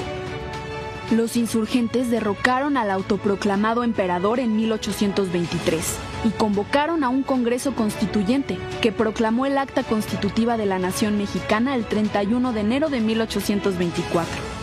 Y el 4 de octubre de ese mismo año se promulgaría la Constitución Federal de los Estados Unidos Mexicanos.